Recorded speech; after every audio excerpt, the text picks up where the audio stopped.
Hello बच्चों, सुभाष देवी माध्यमिक विद्यालय इंटरमीडिएट कॉलेज इलाहाबाद के यूट्यूब चैनल में आपका स्वागत है। मैं आप लोगों को कक्षा 7 का समाज विज्ञान पढ़ाने जा रहा हूँ। सामाजिक विज्ञान का दूसरा भाग, दूसरी इकाई है हमारा पर्यावरण। क्योंकि आपके समाज विज्ञान को 3 भागों में बांटा गया है, इतिहास, भूगोल और नागरिक शास्त्र। तो इसके पहले हमने आपको इतिहास का पहला चैप्टर पढ़ा था। आज जो है हमारा पर्यावरण यानी भूगोल, भूगोल का पहला चैप्टर पढ़ाने जा रहा हूँ। उस चैप्टर का नाम है पर्यावरण के घटक। तो सबसे पहले इस पर्यावरण के घटक के बारे में जानते हैं। उसके सबसे पहले हम देखते हैं कि पर्यावरण क्या है। पर्यावरण, अब ये पर्यावरण जो होता है वह 2 शब्दों से मिलकर बना है, परिधन, आवरण। इस पर का अर्थ होता है चारों ओर और आवरण का अर्थ होता है घेरा। पर मतलब चारों ओर, आवरण का अर्थ होता है घेरा। यानी कहा जाए तो हमारे चारों ओर का जो आवरण है, जो हमें घेरे हुए है, उसी को हम क्या बोलते हैं? पर्यावरण। यानी पर्यावरण का शाब्दिक अर्थ हुआ कि हमारे चारों ओर का जो घेरा है वही पर्यावरण कहलाता है। लेकिन दूसरे अर्थों में हम जानते हैं कि पर्यावरण किसी जीव समुदाय या वस्तु के चारों ओर का वातावरण ही पर्यावरण कहलाता है। तो इस तरह से हम अपने चारों ओर जो कुछ भी देखते हैं, चाहे वह पेड़ पौधे, जीव जंतु, मनुष्य, नदी, पहाड़, सूर्य, जो भी चीजें हम चारों ओर देखते हैं वह हमारे पर्यावरण का ही भाग है, वह हमारा पर्यावरण है। पर्यावरण विभिन्न स्थानों पे अलग अलग पाई जाती है, क्योंकि आप जानते हैं कि इस पृथ्वी की बनावट एक जैसी नहीं है। कहीं पहाड़ है तो कहीं खाई है, कहीं रेगिस्तान है। तो अलग अलग स्थानों के पर्यावरण अलग अलग होते हैं। जो पर्यावरण पहाड़ों पर है वो पर्यावरण समतल मैदानों में नहीं है। इसी तरह से वहां के जीव जंतु, पेड़ पौधे, मनुष्य, उनके रहन सहन, खान पान में भी उसी पर्यावरण के अनुसार अलग अलग हो जाता है। जो जिस पर्यावरण में रहता है, चाहे वह व्यक्ति हो या कोई जीव जंतु हो या पेड़ पौधे हो, जो जिस पर्यावरण में रहता है अपने आप को उसी पर्यावरण के अनुरूप ढाल लेता है। जैसे आप जानते हैं कि समतल क्षेत्रों में जो पेड़ पौधे होते हैं उसमें तमाम पत्तियां, शाखाएं लंबी लंबी होती हैं। लेकिन वहीं पे देखा जाए तो रेगिस्तानों में बारिश नहीं होती, धूप ज्यादा है, तो वहां के पेड़ पौधों में पत्तियां नहीं होती, वो कांटेदार उगते हैं। तो इस तरह से देखा जाए तो विभिन्न स्थानों के पर्यावरण अलग अलग होते हैं और अलग अलग होने के कारण वहां के रहने वाले जीव जंतु, पेड़ पौधे, सभी पर उस पर्यावरण का प्रभाव पड़ता है। अब हम देखते हैं कि पर्यावरण परिमंडल,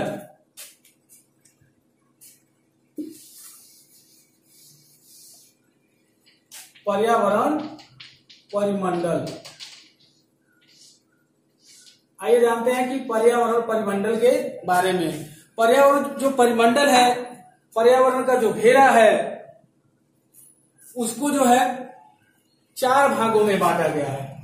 पर्यावरण के परिमंडल को 4 भागों में बांटा गया है। पहला आपका है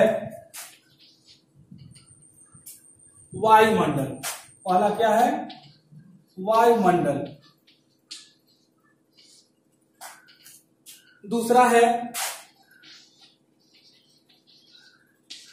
जलमंडल। तीसरा है स्थल मंडल।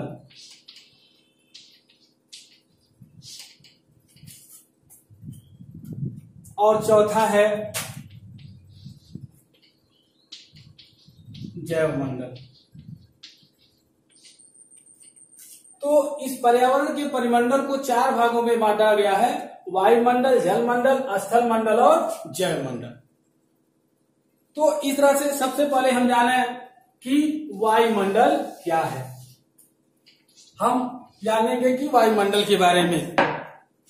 पृथ्वी के चारों ओर से घेरे हुए वायु की एक पतली सी परत होती है। पृथ्वी को जो चारों ओर से घेरे हुई जो वायु की परत होती है वह क्या कहलाती है? वायुमंडल। यानी हम देखते हैं कि जहां इस पे जगह कुछ नहीं है वहां क्या होता है? वायु। यानी वायु हमको चारों तरफ से घेरे हुए है। जो वायु को घेरा हुआ आवरण है वही क्या कहलाता है? वायुमंडल है। इस वायुमंडल में तमाम तरह से की गैसें होती हैं। इन गैसों का संतुलन भी होता है। जैसे पेड़ पौधे जो होते हैं कार्बन डाइऑक्साइड गैस को अवशोषित करते हैं और ऑक्सीजन को मुक्त करते हैं। जीव जंतु और मनुष्य क्या है? ऑक्सीजन को अवशोषित करते हैं और कार्बन डाइऑक्साइड गैस छोड़ते। तो इस तरह से देखा जाए तो इस पृथ्वी पर मनुष्य, पेड़ पौधे, अन्य जीव जंतु जो रहते हैं, तो यहाँ पर वायुमंडल का जो घेरा है, जो गैसों का संतुलन बना हुआ है, इसी कारण से सभी जीव जंतु पृथ्वी पर सही तरीके से जीवित रह पाते हैं। तो इस वायुमंडल में तमाम तरह से गैसें भी हैं, कुछ लाभदायक भी हैं, कुछ हानिकारक भी होती हैं। इस वायुमंडल में तापमान, वायुदाब, आर्द्रता जिसको हम बोलते हैं नमी, पवन, वर्षा आदि वायुमंडल के प्रमुख तत्व होते हैं। इनसे ही मिलकर मौसम और जलवायु, इन्हीं नमी, आर्द्रता, तापमान, इन्हीं से मिलकर वायुमंडल में मौसम भी क्या होते रहते हैं? बदलते रहते हैं। कभी कभी पृथ्वी पर ठंडी, कभी गर्मी, कभी बरसात, इस तरह से मौसम जो होते हैं बदलते रहते हैं। यानी देखा जाए तो लंबे समय तक मौसम की, यानी वह दशा जो लंबे समय तक होती है, बनी रहती है, उसे हम क्या कहते हैं? मौसम। यानी दीर्घ समय तक, यानी यह स्थल पर मृदा विकास, वनस्पति और लोगों के रहन सहन को प्रभावित करती है। मौसम की औसत दशाओं को ही हम क्या कहते हैं? जलवायु कहते हैं। मौसम की जो औसत दशा होती है वही क्या कहलाती है? जलवायु। यानी लंबे समय तक कभी कभी ठंडी का वो मौसम रह जाता है, तो वह क्या हो जाता है? ठंडी का मौसम। कभी कभी देखा जाता है कि मौसम प्रायः 3 होते हैं, ठंडी, गर्मी और बरसात। तो यानी पृथ्वी पर देखा जाता है कि वह दशा मौसम का जो लंबे समय तक बनी रहती है उसे क्या कहते हैं? मौसम, ऋतुएं। अब दूसरा है, ये तो था वायुमंडल, दूसरा है स्थल मंडल। दूसरा है स्थल मंडल। स्थल मंडल का मतलब जिस स्थल पर, जिस धरातल पर जीव जंतु, पेड़ पौधे, सारी चीजें स्थित हैं, इस प्रकृति ने तमाम चीजें हम लोगों को दी हैं, वो होता है स्थल मंडल। तो स्थल पर देखा जाए तो 71% भाग स्थल पर पानी ही पानी है। तो इसलिए इस पृथ्वी को हम बोलते हैं जलीय ग्रह। यानी कहा जाए तो शैल पदार्थों से निर्मित पृथ्वी की परत है। किससे बनी हुई है? पृथ्वी कैसे बनी है? चट्टानों से बनी हुई है। यह हमारे लिए बहुत ही लाभदायक है, क्योंकि इसी जगह पर, इसी स्थल पर ही हम अपने लिए आवास, भोजन, वस्त्र, अपनी सुख सुविधा की सारी चीजें यहीं से प्राप्त करते हैं। यानी मानव जीवन या अन्य जीव जंतुओं के लिए भी स्थल मंडल बहुत ही महत्वपूर्ण है। यह मनुष्य के लिए भूमि, पेड़ पौधे उगने के लिए मृदा प्रदान करती है। यह हमें खनिज पदार्थ भी प्रदान करता है, जो आर्थिक विकास के लिए, जैसे खनिज पदार्थ जो होते हैं उन पदार्थों से कच्चे माल तैयार किए जाते हैं। उन कच्चे मालों से जैसे लोहा, कोयला, पेट्रोल, डीजल, ये सारी चीजें हमारे जो होते हैं प्राकृतिक संसाधनों से ही हमें ये प्राप्त होते हैं। तो स्थल मंडल पे हमारे जीवन यापन के लिए तमाम चीजें विद्यमान हैं। तो स्थल मंडल जो है हम लोगों के लिए बहुत ही महत्वपूर्ण है। तो इस स्थल मंडल की औसत मोटाई 100 किलोमीटर है। कितनी है? 100 किलोमीटर होती है। यह परत महासागर के नीचे पतली तथा महाद्वीपीय भागों में मोटी रहती है। यह सिलिका, एल्यूमिनियम, मैग्नीशियम तथा लोहे आदि की खनिज पदार्थों से बनी है। इस स्थल मंडल की बाहरी और ऊपरी परत को भूपटल कहते हैं। ठीक है, अब इसके बाद देखते हैं तीसरा। स्थल मंडल के बाद तीसरा है जलमंडल। जलमंडल क्या है? जलमंडल का तात्पर्य है जल से घिरा हुआ क्षेत्र। जल से घिरा हुआ वह क्षेत्र, वो उसी को हम क्या बोलते हैं? जलमंडल। जो जल से यानी पानी से घिरा हुआ है, पानी से परिपूर्ण है। इस मंडल में सागर, महासागर, नदियां, झीलें, तालाब यदि देखा जाए तो जल से जो भी चीजें घिरी हुई हैं वह जलमंडल कहलाता है। तो पृथ्वी की धरातल की लगभग 21% भाग किससे घिरा हुआ है? जल से। जल से घिरे होने के कारण जो होती है वह क्या दिखाई देती है? नीली। पृथ्वी जो है नीली दिखाई देती है। इस पृथ्वी का 71% भाग जल से ढका हुआ है।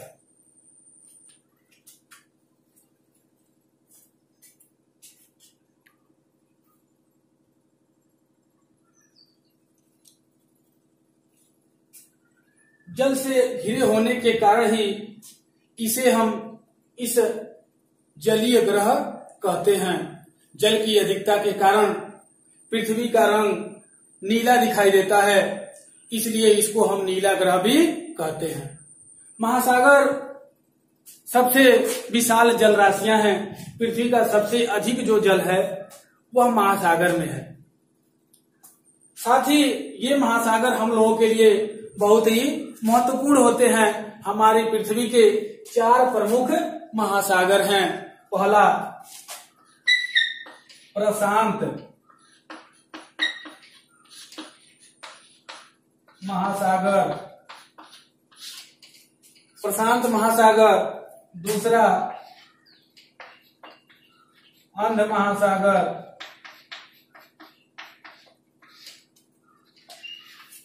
प्रशांत महासागर, अंध महासागर, हिंद महासागर,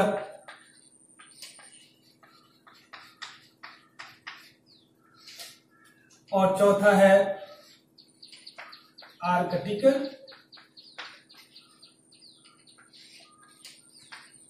महासागर।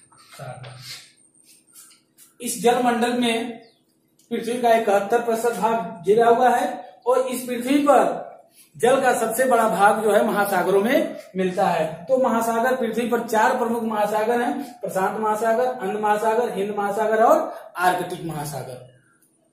अब ये महासागर हम लोगों के लिए किस तरह से उपयोगी है, आइए देखते हैं।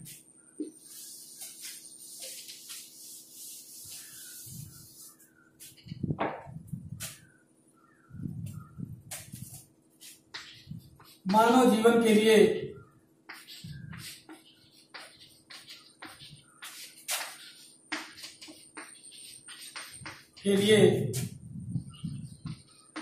महासागरों की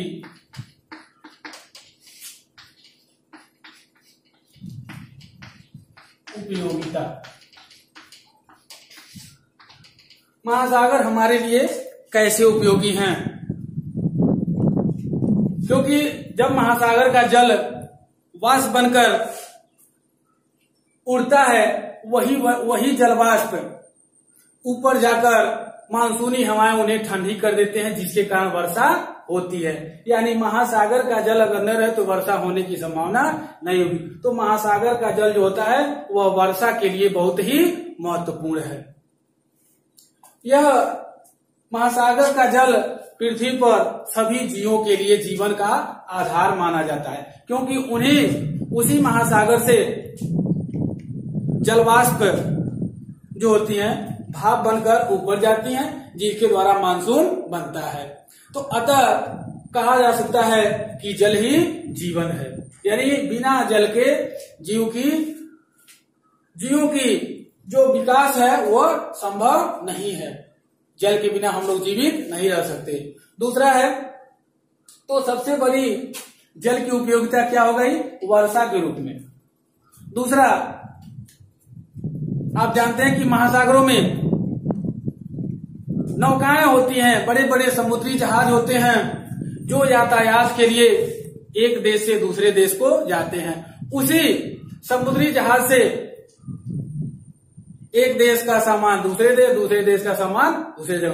तो इन जहाजों के माध्यम से अनाज, फल, सब्जियां, पेट्रोलियम पदार्थ, अन्य तमाम तरह की वस्तुओं का आदान प्रदान उस समुद्री मार्ग के द्वारा होता है। इस तरह से महासागर जो होते हैं बहुत ही महत्वपूर्ण है। तीसरा क्या है, जो होता है स्वच्छ जल जो होता है वह नदियों और समुद्रों से प्राप्त किए जाते हैं। नदियों और समुद्रों से यानी नदियों और झीलों से ही प्राप्त किए जाते हैं।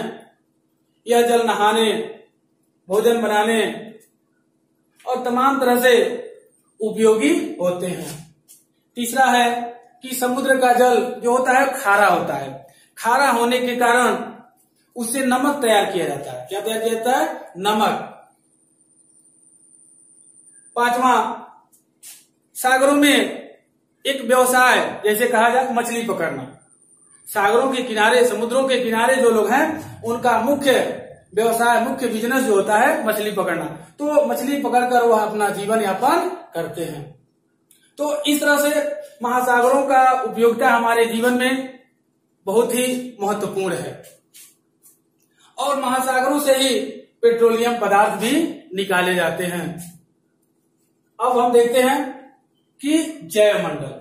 चौथा है जैवमंडल।